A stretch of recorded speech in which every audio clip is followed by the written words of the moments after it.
இந்த ஆட்சியில் திருவண்ணாமலை மாவட்டத்தில் அதிகமான குற்றங்கள் நடைபெறுவதை மாண்புமிகு அமைச்சருடைய கொண்டு வந்து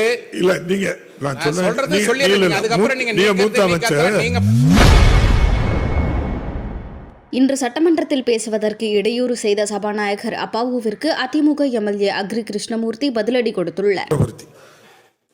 திருவண்ணாமலை மாவட்டத்தில் இந்த மாதத்தில் மட்டும் அதிகமான பாலியல் குற்றங்கள், வன்முறைகள், கொள்ளை போன்ற சம்பவங்களுக்காக கைது செய்யப்பட்டவர்கள் வேலூரில் இருக்கின்ற மத்திய சிறைச்சாலையில் அடைக்கப்படுகின்றார்கள்.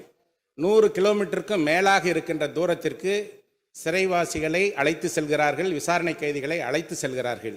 இந்த ஆட்சியில் திருவண்ணாமலை மாவட்டத்தில் அதிகமான குற்றங்கள் நடைபெறுவதை மாண்புமிகு அமைச்சருடைய கொண்டு வந்து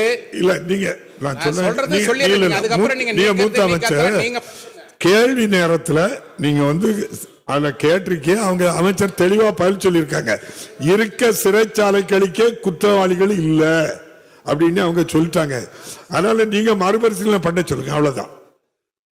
கேளுங்க. எனவே சிறைவாசிகளுடைய எண்ணிக்கை குறைக்க வேண்டும் என்று உங்களுக்கு நல்ல எண்ணம் இருந்தாலும் குற்றங்களுடைய எண்ணிக்கை குறைப்பதற்கு இந்த அரசு நடவடிக்கை எடுக்க வேண்டும் என்பதை வலியுறுத்தி, தமிழகத்தில் எத்தனை மத்திய சிறைச்சாலைகள் உள்ளது, அதில் எவ்வளவு சிறைவாசிகள் எண்ணிக்கை இருக்கிறது, அதே போல தமிழகத்திலே எத்தனை கிளை சிறைச்சாலைகள் உள்ளது, அதில் உள்ள சிறைவாசிகளுடைய எண்ணிக்கை எவ்வளவு என்பதை அறிய விரும்புகிறேன். மாண்புமிகு அமைச்சர் அவர்கள். மாண்புமிகு பேரவைத் தலைவர் அவர்களே, எந்த மாவட்டத்திலும் குற்றங்களை அதிகரிப்பதற்கு இந்த அரசு முழுவதுமாக தடை விதித்து செயல்பட்டு வருகிறது. காவல்துறை ஒழுங்காக நடவடிக்கை எடுத்து வருகிறது. செய்திகளை உள்ளது உள்ளபடி தெரிந்து கொள்ள ரெஃப்ளெக்ட் நியூஸை சப்ஸ்கிரைப் பண்ணுங்க.